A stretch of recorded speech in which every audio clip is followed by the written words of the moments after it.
Schroder.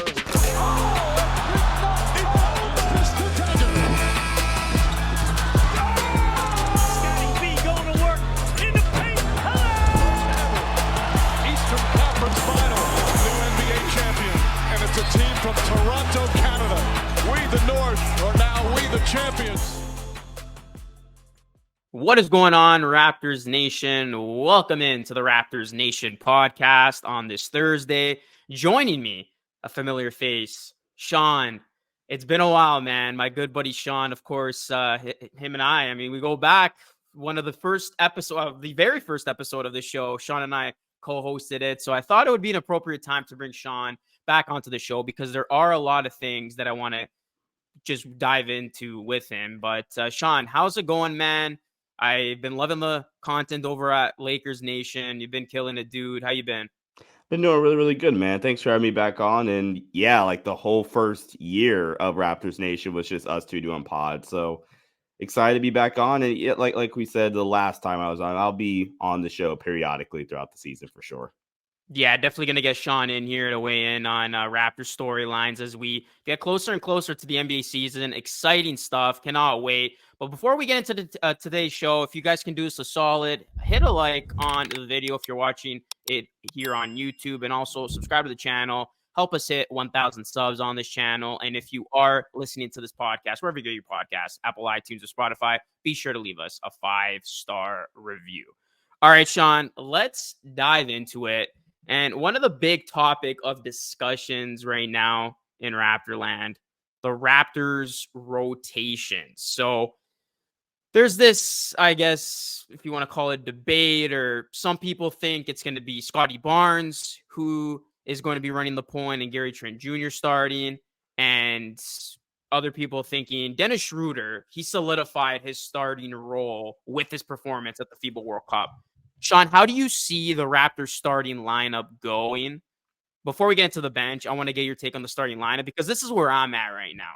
Mm-hmm. So I was a big advocate of actually going with a big lineup and running Barnes at the point and having Gary Trent Jr. as that shooting guard. And then I think it's safe to say we know for a fact OG, Siakam, Poeltl locks when it comes to the starting position.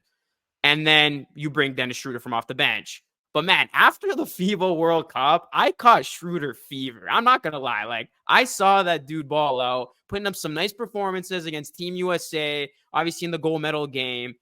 He looked very, very good. And a lot of the things that he did well, I think he can translate over to the Raptors. And he has a really good connection with Darko Rajakovic. He actually said that was the reason why he left the Lakers and came to Toronto, was the fact that he saw Rajakovic was there.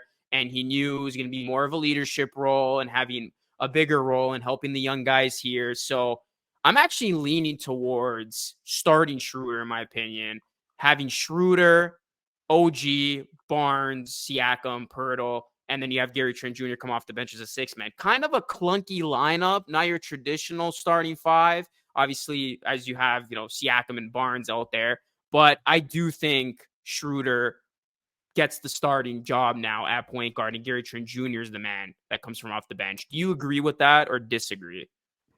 I think that will be the starting five.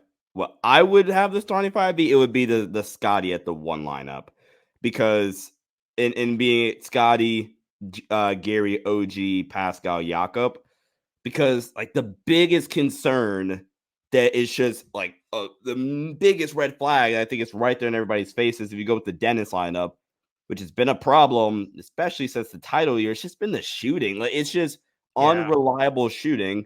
It's not like it's great if you go Scottie. It's still like a problem, but like at least you have probably your best shooter on the floor with that starting group, and it allows playmaker Scottie to be able to have as much success as possible, which is where I would imagine, you can please correct me if I'm wrong, that's where I think a lot of people want to see Scottie at his best this year, with the ball in his hands a lot more, where he gets to be a decision maker and just an overall decision maker. That's the right word, where he gets to shot create or play make for others.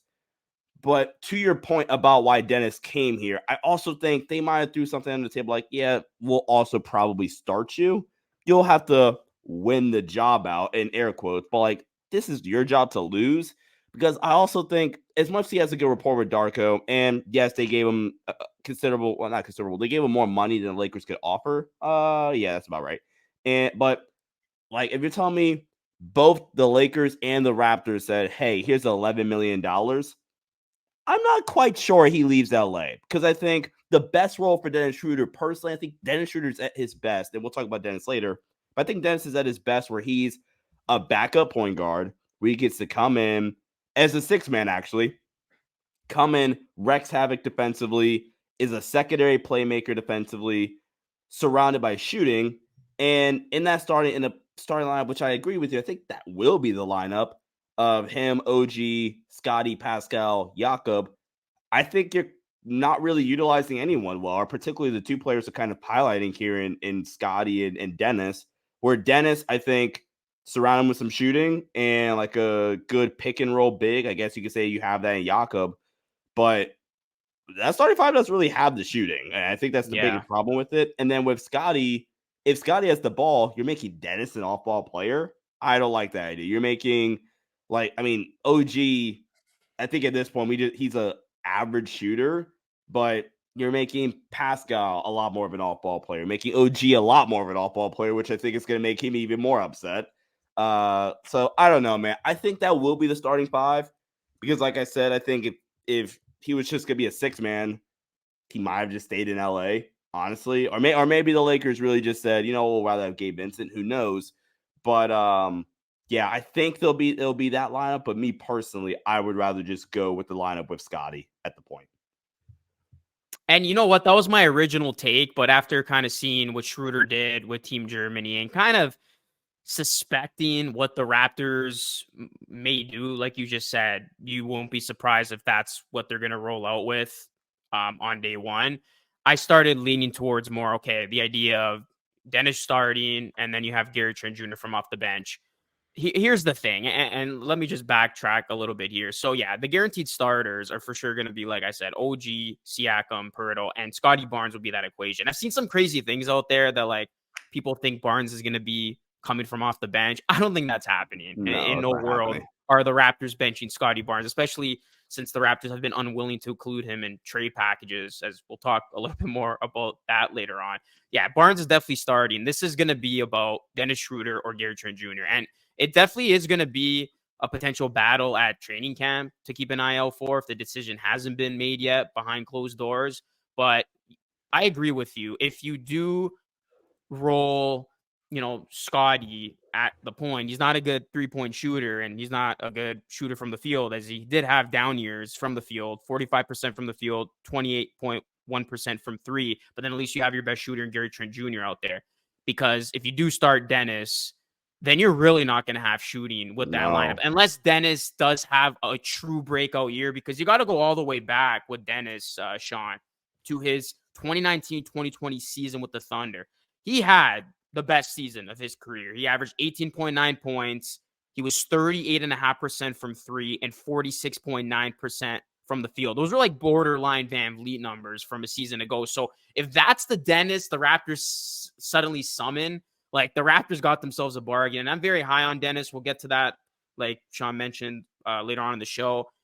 Unless you're getting that Dennis, it's going to be hard to, expect shots to fall if you are going to run that lineup. But at the same time, if you do run Scotty at the point as the primary ball handler, you can run into issues of, spacing, in the pick and roll. Is he effective off the pick and roll? I know Darko's a pick and roll specialist, but how is he going to look in that role? And then the biggest thing to me is just like the quickness with the basketball. Like that was the biggest breath of fresh air watching Dennis Schroder and just envisioning him in a Raptors uniform is like he can get to the basket. And once he like burns past those defenders, he can get his offense inside and then set his teammates up. So seeing that speed, that's something Raptors fans are excited about because he's quick to the punch. So I think the Raptors will roll out Schroder and they'll kind of see how it goes with him, Scotty, OG, Siakam, and Pirtle.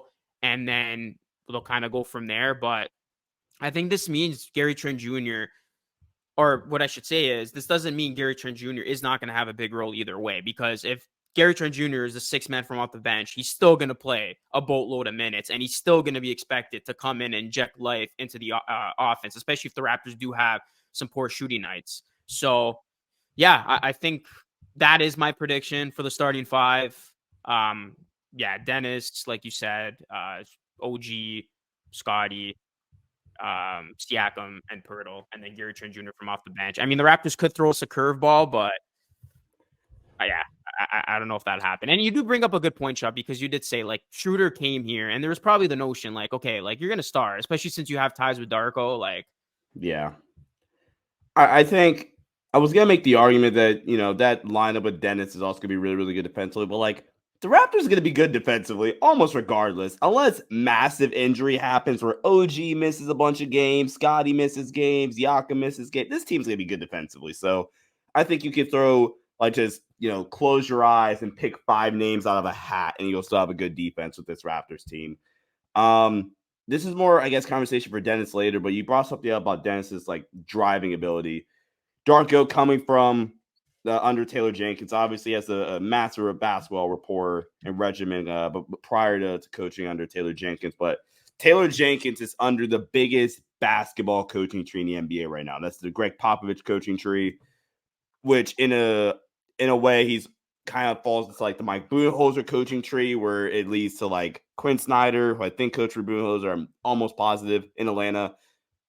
That might sound right. But Quinn Snyder, Darvin Ham's the Lakers coach, and Taylor Jenkins, and now Darko, kind of being the like other bracket under Taylor Jenkins. But the biggest like thing that all those games have in common is they're all derived off a driving kick motion. And Dennis, that's why he made a ton of sense for LA last year, because the thing that Darvin Ham loved a lot, and which is why even Darvin, you can make an argument, did a pretty good job for like getting the most out of Russell Westbrook. It's because the emphasis in this kind of scheme in terms of getting to the rim, because the most efficient shot in basketball is a rim touch, any shot off a rim touch or a paint touch, whether it's a driving kick out for a 3, whether it's a foul, whether it's a shot at the rim. That's the best shot in basketball.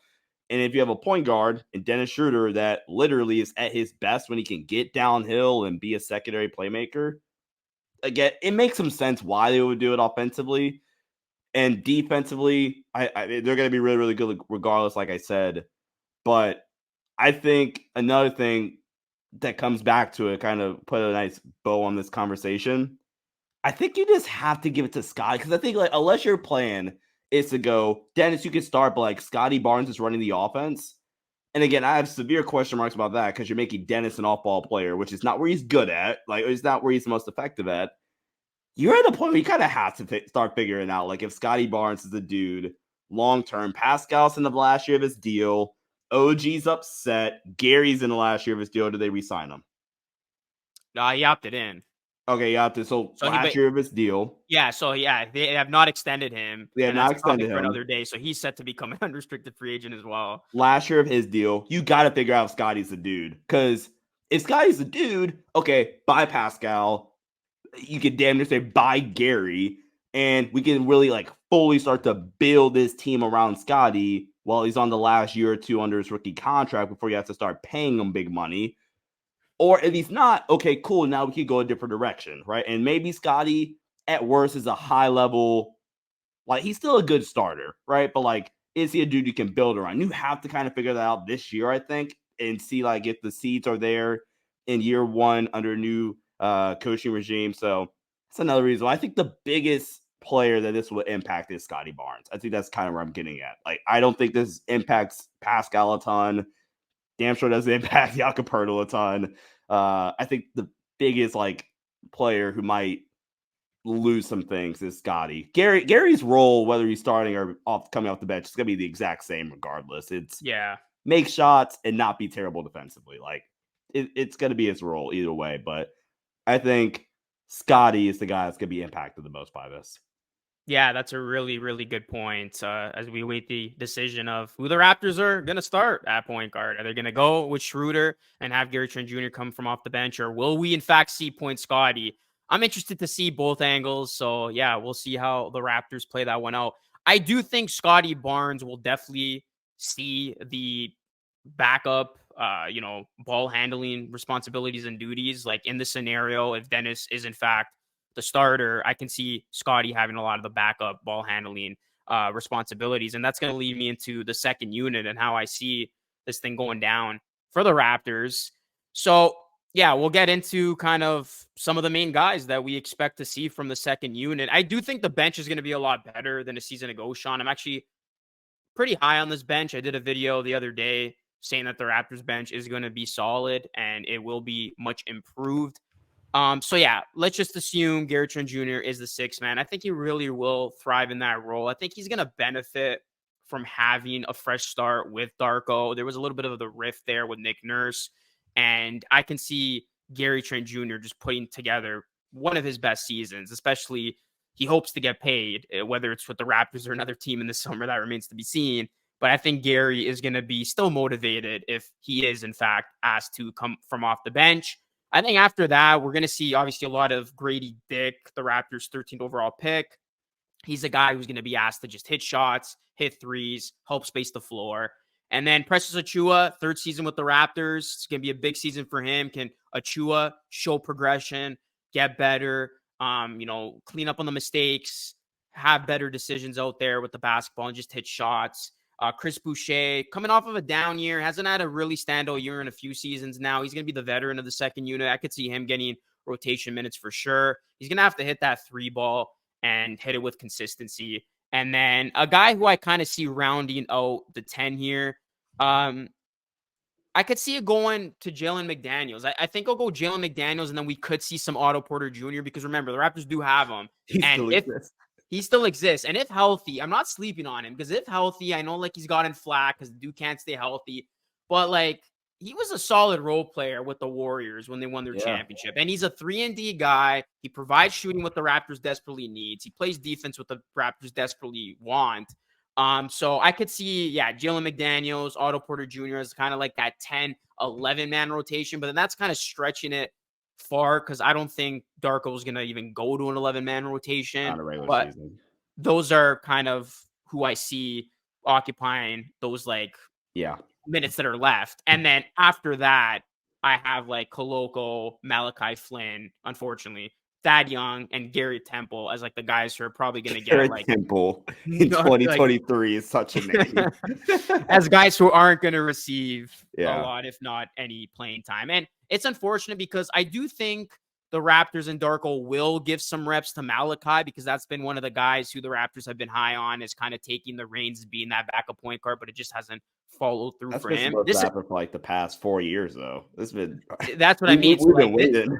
This is it for Malachi. Like, if he is granted some minutes to prove himself and he doesn't come through, like, I think he's done with the Raptors. So, yeah, just to recap, that's kind of like the main guys I see of the second unit. Gary Trent Jr., Grady Dick, Achiuwa, Boucher, and then McDaniels / like Otto Porter Jr. Any thoughts to that? Or I'm in agreement with you. I'm working on a project for my own personal pod, Sports Online Show. If you guys want to go check that out. Talking about like the top 8 underrated guys heading into next year. One of the guys, I have like a big board, if you will. I'm working on one at least, and I'm going to kind of narrow it down from that. Precious is one of those guys. I'm like, he's on my mind when I think about underrated dudes. He had a down year last year. Part of his due to an injury suffered early in the year that he missed a ton of time for. He only played last season in 55 games. And when he came back, it took him a really long time, like kind of get back to where he was. Because Luca, we were saying that he was trying for a breakout last year, or like he was. Yeah, we were the conductors on the Precious Achiuwa bandwagon or fan club or whatever you want to call it. He only played 55 games. He was like the best piece in the Kyle Lowry trade, like the piece that the Raptors supposedly had stolen from the Heat. And in hindsight, like the Heat, they got a finals appearance out of Kyle Lowry, but like he wasn't good on that team. He was good. He was better last year when he made it to the Eastern Conference Finals. But so I guess kudos to Masai for trading Kyle Lowry at the right time. But I'm still super high on Precious. I think he has insane potential in terms of like versatility the 3-point shot, I mean, like, as terms like most of the rest of this roster is like a big variable for him where like if he could take that next step. He shot less threes last year. Actually, no, he shot more threes. How about the same in terms of attempts per game?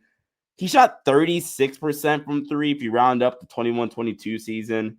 I need to see what his catch and shoot data was from that year, but I don't know, man. Like, that's the guy I'm like trying to look out for. I think this is a big prove year for Precious.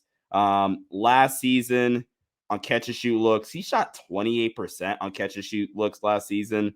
He had a ton of open looks. He's a good rebounder too, man. He plays with a ton of heart. If you go back to the previous year, he shot 37.5% on catch and shoot threes. You get that guy back, plus the versatility defensively, plus the rebounder, plus just like how good he is. Really good screener in the 84th percentile in terms of offensive rebounds per 75 possessions.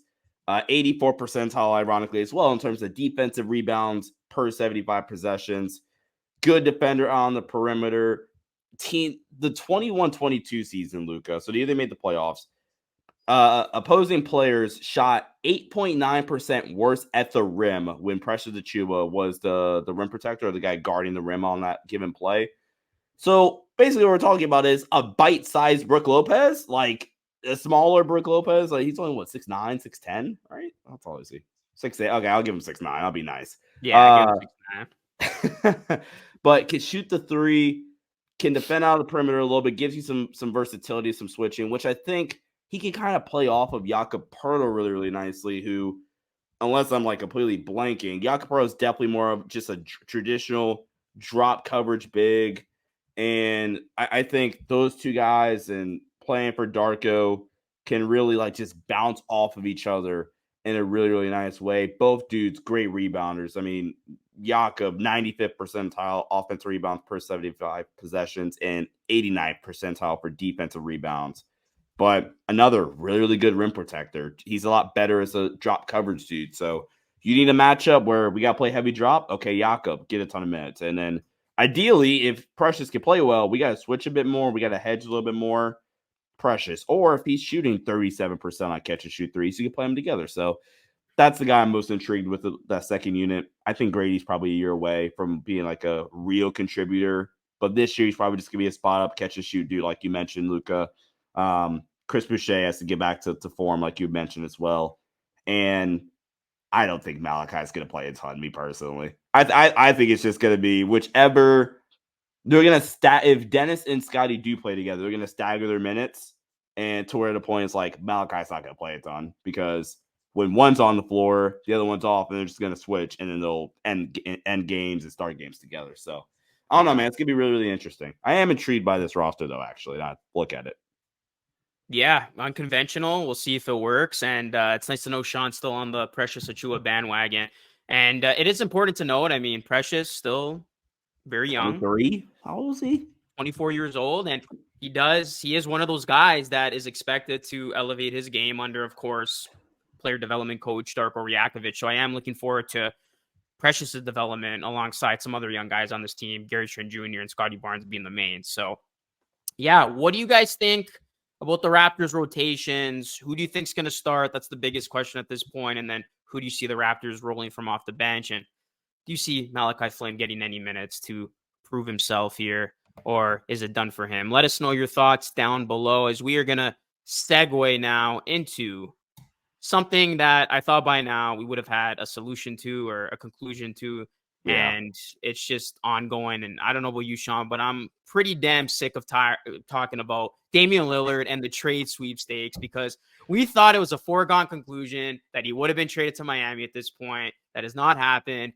And then it was very interesting to hear that Mark Spears on NBA Today, maybe it was him just to kind of get the ratings up again, revolving Damian Lillard trade talks, but he did mention that a mystery Eastern Conference team has engaged with these Damian Lillard trade talks. So, of course, every team in the Eastern Conference kind of going down and weighing their options of, hey, do we have a chance to get Dame? And lo and behold, the Raptors were brought up as this was actually reported today. Matt Moore, NBA writer for the Action Network, said this: the Raptors have shown interest in Damian Lillard.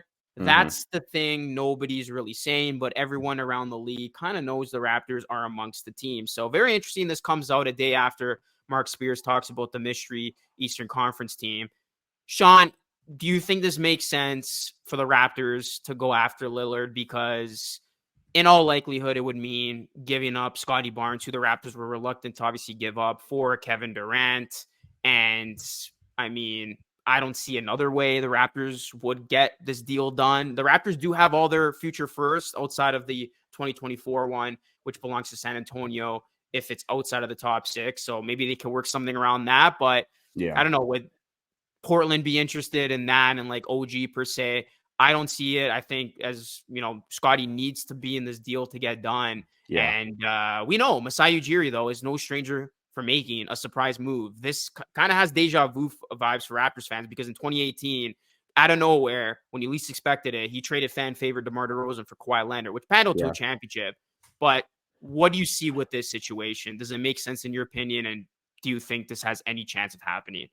Yeah. So first off, to kind of touch on what Mark Spears said, like the mystery team, it wasn't really a mystery team, because like, if you run through the East really quick, the teams that actually even make sense, Milwaukee doesn't make any sense. They have Drew. They're content with Drew. And if I'm Portland, I don't want Drew Holiday in a Damian Lillard trade. Boston makes no sense. Philly has their own situation to handle. Cleveland makes no sense. New York, they're insanely high on Jalen Brunson, so that's not going to happen. Brooklyn, we already heard about Brooklyn already. That's been like the second team, I feel like, the whole time. Atlanta, they have Trey. Miami, we already know about them. Chicago, no way. Indiana has Halliburton. Washington's rebuilding. Orlando, I think it's good. That's the only other team, maybe, but like I don't think they're ready. Charlotte has LaMelo, and Detroit has Cade. Like, none of those teams are trading for Damian Lillard. And also, Charlotte and Detroit aren't ready to compete, so they're not going to do it either. So I say all that to say it was always going to be the Raptors as like this mystery team, right? And I'm glad that, like you said, I think you said Matt Moore, he said it's the Raptors. Will it get done? Well, like you said, if I'm Portland, no chance I'm trading Damian Lillard and not getting Scotty Barnes back, because like our guard situation for the future, you trade Dame, is kind of set. Like, it's Scoot Henderson, who I think post Luca draft, so including the Luca draft, is the third best prospect to come out. Like, it's like just prospect. It's Zion, it's Wemby, and it's Scoot Henderson in terms of like a college prospect coming out. Yeah. Like, he's insane.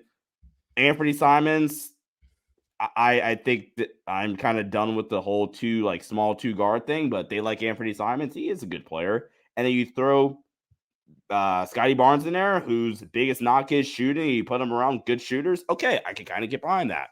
And I bet you kind of feel the same way too if you're Portland. So no way am I starting a deal off, trading my franchise cornerstone, a Mount Rushmore dude, for the Portland Trailblazers. Still, and his prime. No way I'm trading him unless for Scotty Barnes. I don't like this for the Raptors, though, because let's be real.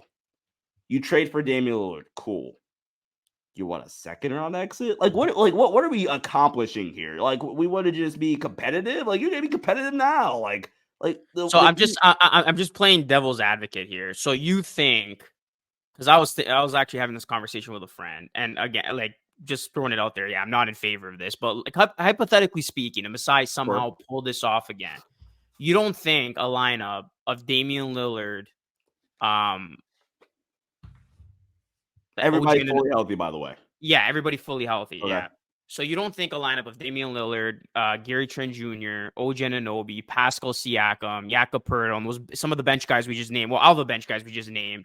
Well, obviously some are going to get traded, but most of those bench guys that we just named won't make noise in the East, because I don't know. I think that could potentially be an Eastern Conference Finals dark horse if that's the lineup. Dark horse, yeah, but like, am I betting money on that? No.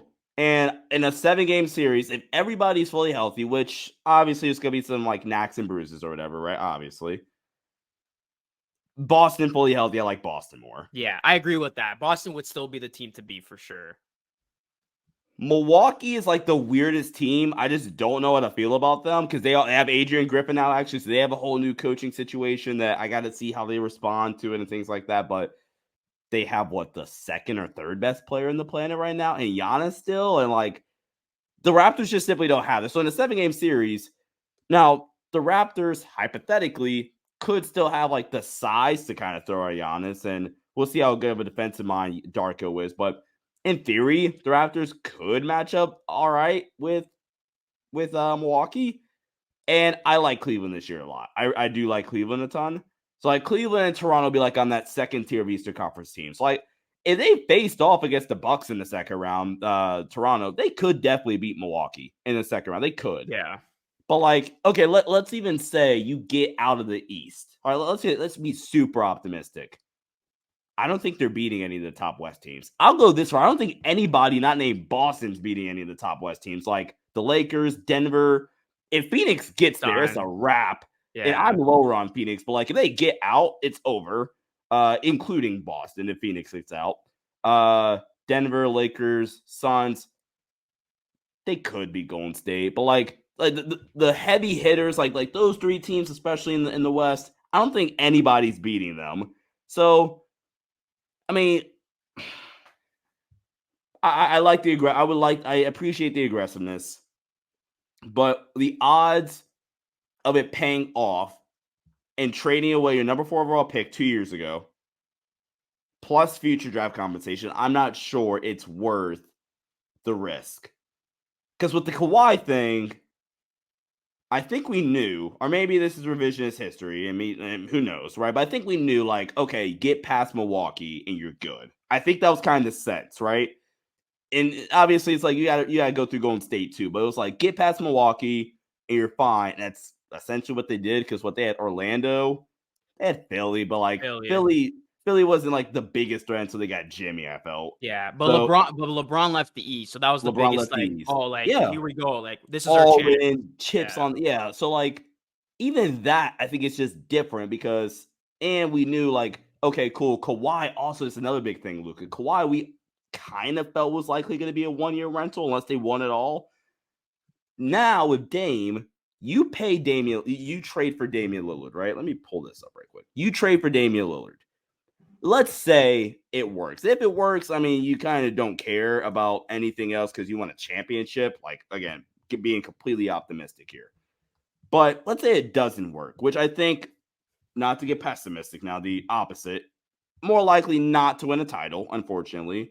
You are going to pay Damian Lillard, who's already starting to have injury concerns. You're going to pay this man this year $45 million, which isn't that bad, actually. $48 million next year, right? And then the last 2 years of his deal, where he's going to almost be untradeable, $58 million, which is going to be almost 38% of the cap. And then he has a player option in his age 36 season, which he's almost guaranteed to pick up because I highly doubt he's going to be at this level of play at age 36 with him already starting to have injury problems. You're going to pay him $63 million. So, like, unless you win a title in the first 2 years, again, I just don't know if it's, like, all that worth it, Luka, to trade Scotty and do all that. I don't know, man. And trade your draft capital, I'm not a fan of it personally. No, I agree wholeheartedly with what you said. And the thing is, the 2018 situation was a lot different because, LeBron had left.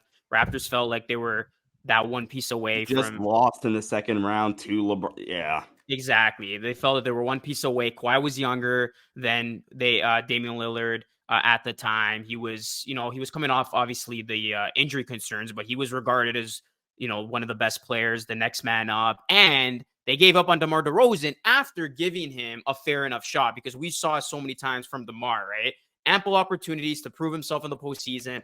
Came 16, up short. 17, and 18 against the Cavs. Like, so it was time to end that marriage because he did.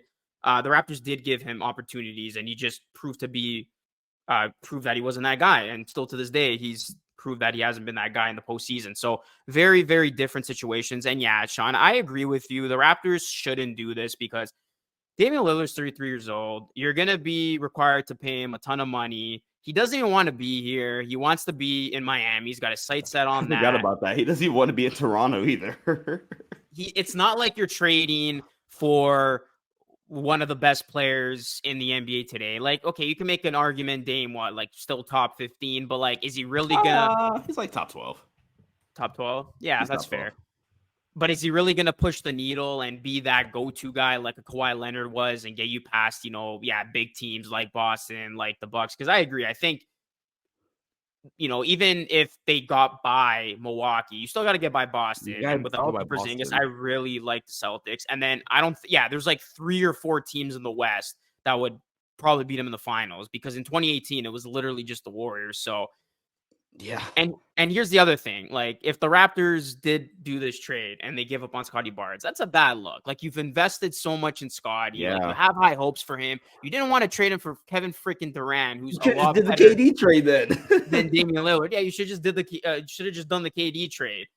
So for the Raptors to give up on Scotty Barnes, who's just entering year 3, he's got so much talent, so much upside for Damian Lillard, and just hoping that works when it can ultimately blow up in their face, it's not worth it. The Raptors gambled once, worked out great, got the championship, no one's complaining, but now it's like, don't try to get greedy again. Don't try to do it again, because, I don't think it makes any sense giving up Scotty Barnes for Damian Lillard at this point of Dame's career. He wants to be in Miami, and I still think there's going to be a deal that's done. I think this is all smoke and mirrors just to pump up the ratings. I think at the end of the day, Damian Lillard will be traded to Miami, and I don't know when it'll happen. Maybe right before the season, maybe during the season, but that's still my prediction. I would be absolutely shocked if the Raptors somehow traded for Damian Lillard. I could see why they would be interested and why it makes sense. As Sean ran down the teams, the Raptors are basically pinpointed as that mystery team because they kind of have that big question mark at point guard, and a lot of the other Eastern Conference teams are set there. So, but yeah, it just doesn't make sense at this stage. So I agree with you. I think it's a hard pass from the Raptors. I also think I think this is still, like you said, going to end up a Dame in Miami. Because I think the Toronto thing and the news recently, because another report came out like a day or two ago at the time it's being released, at least, being that, oh, hey, Portland wants to get everything out of Miami, where like they like search, I think as graphic and like detailed as they want to search every crook and crevice or whatever to make sure that, like, you know what I mean? Like, and then this to come out, I think this is just Portland trying to, like, in air quotes, apply pressure to Miami to get a deal done. I think Pat Riley is going to call their bluff. Like, no, like Toronto's not doing anything. We're your best shot. I've always kept my eye out for like a Brooklyn who has the compensation for both Kyrie and Kevin Durant trades. Yeah. And James Harden trade even. No, I think the compensation of the guy's probably gone now, I think. But like they have like draft compensation. They have some interesting talent. Their talent is definitely better than what Miami could probably give you. Their picks is probably better, but their picks are definitely better. I don't know about the talent part. Yeah, Brooklyn's really been the other team I've kind of kept my eye out for.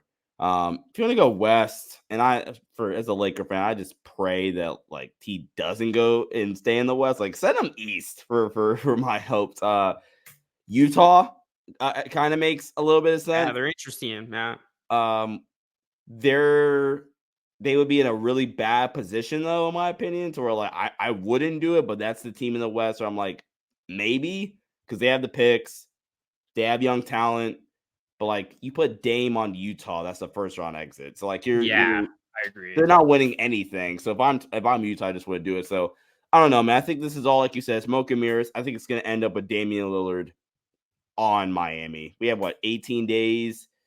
Like Lakers preseason at least, but like maybe like 2 weeks until preseason starts and like media day, training camp, stuff like that. I expect something to happen the next week and a half or so.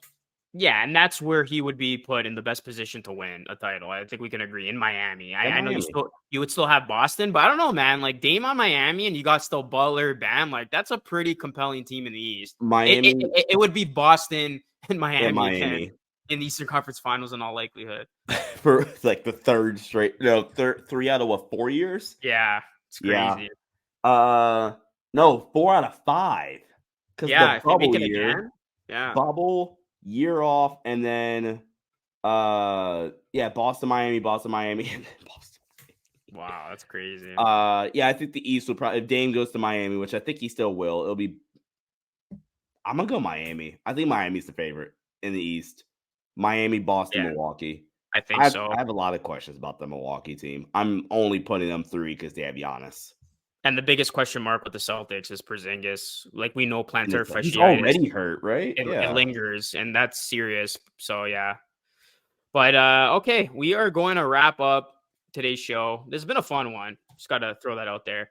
With Dennis Schroder expectations, I know we touched on it a little bit in the opening part of the show, but I had to pick Sean's brain a little bit more. I mean, he is a Lakers fan, does so much great stuff for Lakers Nation, and he followed Dennis Schroder very closely last season. As Dennis actually was a nice piece for the Lakers en route to their Western Conference Finals appearance against the Nuggets.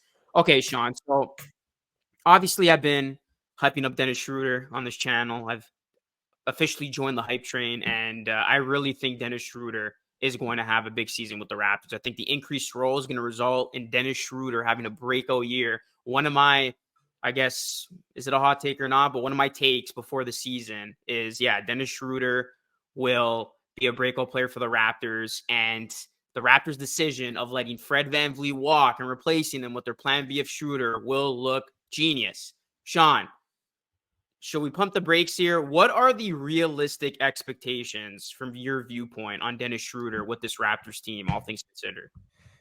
Well, first off, when the options are pay Fred VanVleet $43 million, or pay Dennis Schroder $13 million for the same amount of length, like it's only a 2-year deal for Dennis, right? Yeah, 2 year, Yeah. 26 million. Yeah. So, like, if those are your options, the Raptors made the correct option and they made the correct choice. With Dennis, man, I think Dennis is a guy that 7 out of 10 nights you're gonna really, really like having on your team. Because, like I said, he does a lot of really good things, man. He puts a ton of pressure on the ball. One of the more underrated guard defenders in the league because of how he navigates screens. He can pick up 94 feet and apply some full court pressure if he needs to, like in a pinch. Uh, Competitor, I think it's another good way to say. Defensively, we got to be able to compete. And then, like I said, solid playmaker. Like I said, can really get to the rim, good mid-range shooter. And he'll make plays for you, right? He was awesome a ton of times in the fourth quarter for us last year. Yeah. 3 out of 10 games, you're gonna be like, "What the hell's going on? Like, what am I watching here?" Start Malachi Flynn. All right, that might be a little bit too far, but like, I don't know. I think Dennis is like I said earlier, honestly, like, man, like if Dennis Schroder is my backup point guard, kind of like Tyus Jones, I feel perfect about them, right? I think Dennis Schroder as a backup is like a top 5 backup point guard. Like Tyus Jones is the backup, so it'll be like Tyus Jones, Gabe Benson will be one of those guys, Dennis Schroder, off the top of my head. Derek White was the backup last year, so Derek White's in there. Like, there's a few other guys I'm just blanking on right now, but like Dennis Schroeder's in that kind of crop. If I'm starting Dennis Schroeder, like we talked about earlier, Dennis Schroeder's a bottom 5 starter in the league. It's the bottom 5 starting point guard. So, and I just think you can expose Dennis Schroeder a little bit more if he's a starter, which is why the year, like recently, like his year as a Laker as a starter in 2020, he was fine, but like it's no Yeah. coincidence he was a lot better this year, and he's been a lot better where he's been a 6 man. Like you brought that those years in OKC, yeah, he was at his best because he was coming off the bench and he was playing with a really, really good team and great talent. But like I think Dennis's role is as a bench player. Um, if he's gonna start, he just has to be a better shooter, and I just don't know if we're gonna get that anymore from Dennis. But all in all, man, he is a good basketball player. And don't let any Laker fan that hates Dennis tell you otherwise. He is a good NBA basketball player. Not great, not bad, nothing. But he's just good. And I like him a lot more, a little bit more, depending on how you're using him. But yeah, I like Dennis. And after the way he played in FIBA, yeah, you have good reason to feel really, really good about him. And I'm excited to see him in Toronto. Like, truthfully, I'm really, really am excited to see him in Toronto this year. What about defensively? I know there's some people that knock him, on that end, and I still think he did a solid job in the playoffs for you guys, particularly being tasked with guarding at times, John Morant, Stephen Curry, and then we saw his defensive Sure. efforts at FIBA. Where do you kind of rank Dennis as a defender? Do you think he's better than what people think on that end? If you're knocking him, I think he's like, if you think he's a bad defender, I would tell you you're just lying to yourself. He's not. Look, the problem with Dennis last year defensively was, or like if you want to bring up the playoffs, like this is the thing that like really drives me crazy. Like people say, oh, he's a bad defender because he got cooked by Stephen Curry. What? Or like, you know what I mean? Like Stephen Curry's like the second or third best player on the planet right now. So, and in terms of offensive talent, Steph's like a top 10 to 15 greatest offensive player ever. And I might be selling him short there. So, like, yeah, you're going to get cooked by Steph. And I think the problem with Dennis defensively is like if you have like a super big or super physical guard, you can kind of get to Dennis a little bit. So, like, that's why Jamal's not the biggest dude, but like that's why Jamal Murray kind of gave him some trouble in the playoffs because Jamal, he plays a more physical kind of game where he will post you up a little bit. He will get to the rim and use a ton of ball screens and things like that. Where Steph, he's kind of going to be more off ball. That's also a weakness of Dennis. I don't love Dennis as like an off ball defender, but like go ahead. Like Dennis he has the speed, like not Ja Morant speed, but Dennis has the speed to keep up with them. Yeah. And things of that nature. But like the bigger physical guards, maybe could give them a bit of a trouble, a bit of a problem because Dennis, he's 6'1", but he's kind of like a smaller in frame 6'1", where I think he could kind of like use some size against them. And I think off the ball, he leaves a ton to be desired. But I think he's a good on-ball defender, a really, really good screen navigator, really, really good one-on-one defender who has good hands and like good instincts defensively. Last season, he ranked in the 66th percentile in terms of steals per 75 possessions last season. So I think he has good hands, solid instincts as an on-ball defender. I have problems with him as a chaser or anything off the ball. Even then, he's like fine as a chaser. So like, I think he's a good defender. Like I said, I think he's kind of underrated in that regard, where you don't talk about him like you do Derek White or whatever. But Derek's better, obviously, as a defender, right? But I think Dennis is good. I think Dennis provides good value to the defensive side of the ball for sure. And what about his leadership? Because I think that's going to be a critical component here in Toronto. Obviously, a much different situation than the one he found himself in the with the Lakers. You have LeBron, AD. With Toronto, we saw that there wasn't really like that definitive like voice out there. Team looked lost at times last season, and they looked defeated many, many times. Can Schroder uplift this team and be that positive voice and take on that leadership role? Because if we saw him do that with Team Germany as they won gold. Yeah. And I saw a lot of things that Schroder can then translate with this Raptors team that, again, they have a lot of young pieces. They still kind of are trying to find out their direction out there. So can Schroder step up and be that leader with this team? Yeah, I think when Dennis locks into his role, I think he's a really, really good locker room guy. And I think he could be a positive influence on like Scotty, like Gary. He does a really, really good job. One of the things that you notice a ton, I think you will notice a ton this year, Luca, is that like team huddles, free throws and stuff, he does a really, really good job of kind of, getting that stuff organized. Yeah, I think this was a great signing for you guys, honestly. Like we talked about when it happened, to replace Fred VanVleet at the dollar amount you were able to get him at makes a ton of sense. And like I said, man, I'm really, really excited to see Dennis play for the Raptors. Who's the first game? Who's the Raptors' first game this year? Minnesota. But like Mike Conley, great matchup for Dennis. See? Yeah, actually, yeah. So like, that's actually be a fun game. OG probably has to get Ant. Oh, do throw Scotty on Ant. See, yeah, that's a really good matchup for the Raptors. Minnesota. Yeah. Pascal's quick enough on the perimeter to handle Cat. Jakob, that's gonna be a fun game. I'm gonna be a good matchup.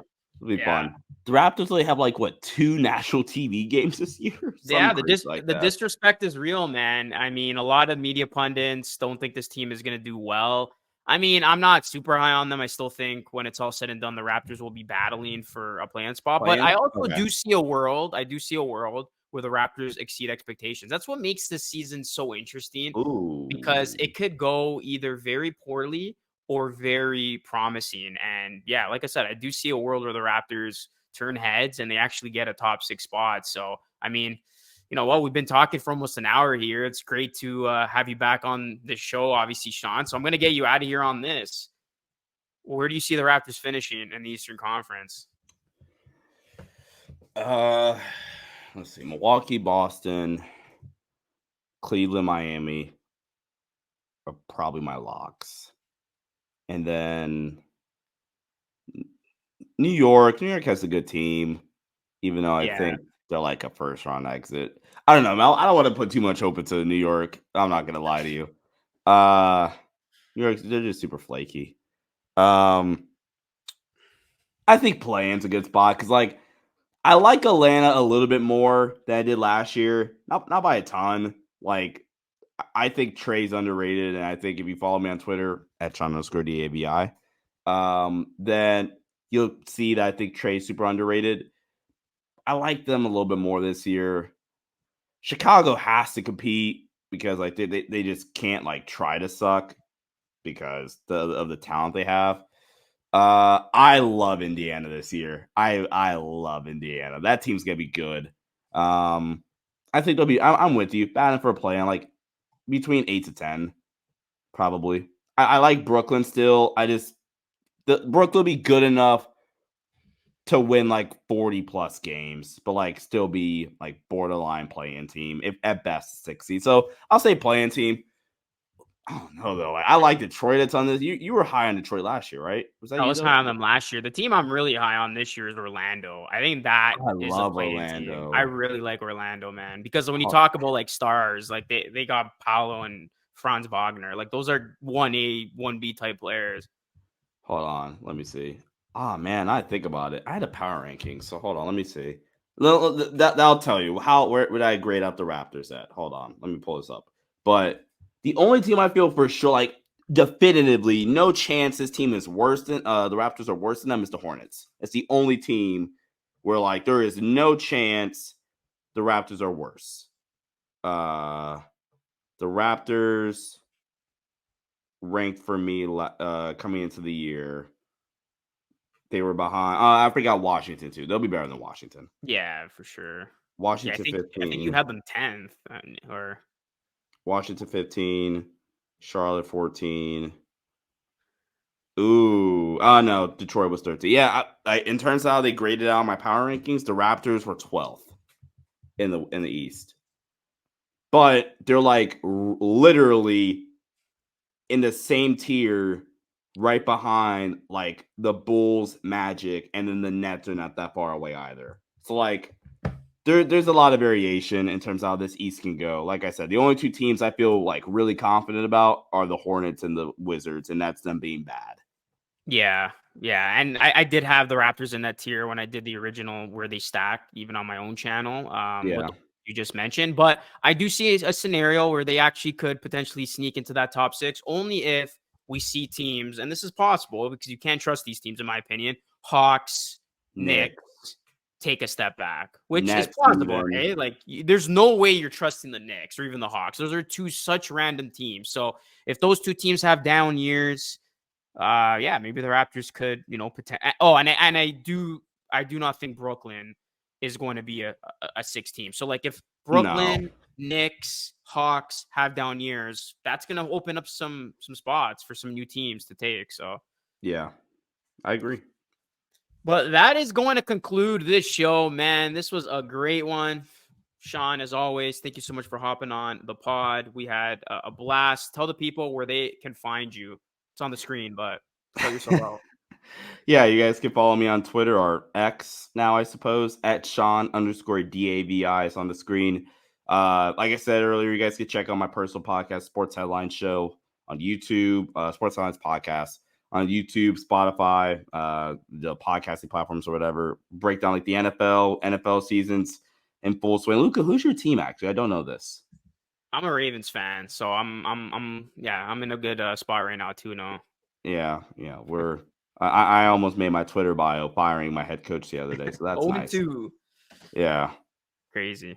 Yeah, that sucks. But yeah, go check us out. And then, like I said, I'll have some fun NBA content on the way. Gonna do like some 2K stuff this year. I'm gonna try to. But yeah, Luca, my man, thank you for having me on, man. I can't wait to hop on here next time as well. This is really, really fun.